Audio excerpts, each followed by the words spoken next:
Hei, olen Vesa Aitto-Oja, 51-vuotias rakennusmestari, yrittäjä Oulusta. Vaikka olen yrittäjä ja markkinatalouden kannattaja, ajattelen, että sote-esityksessä tuo massiivinen valinnanvapaus ei ole kansalaisten etu. Yritysten tehtävä on tuottaa voittoa, ja tuo voitto saadaan aikaan usein tehokkaalla toiminnalla ja hintoja korottamalla.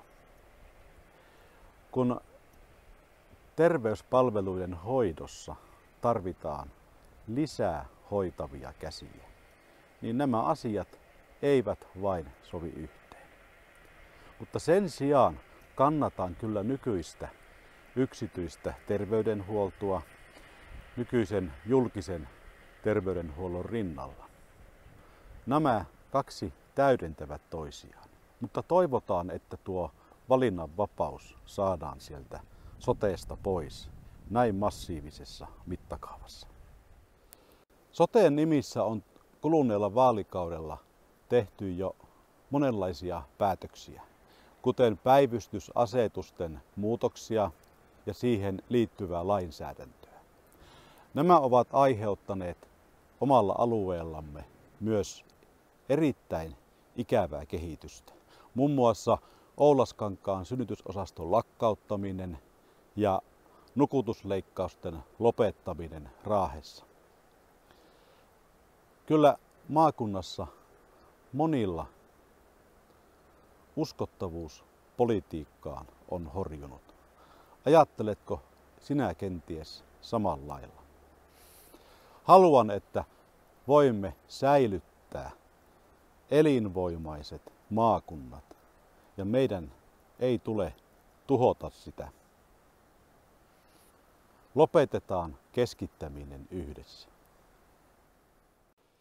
Yksi teemani näissä vaaleissa kuuluu: sisäinen turvallisuus kyllä, hallitsematon maahanmuutto seis. Hallitsematon maahanmuutto on tarvittaessa estettävä poliittisin ratkaisuin.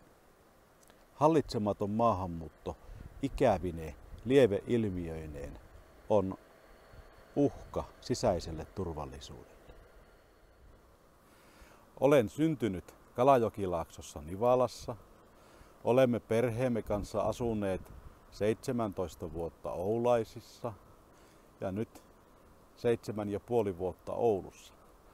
Olen luontaisesti voinut rakentaa hyviä verkostoja ja olen saanut paljon ystäviä.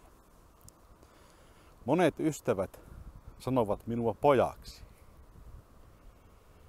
Tuo varmaan tarkoittaa sitä, että minussa asuu pieni poika.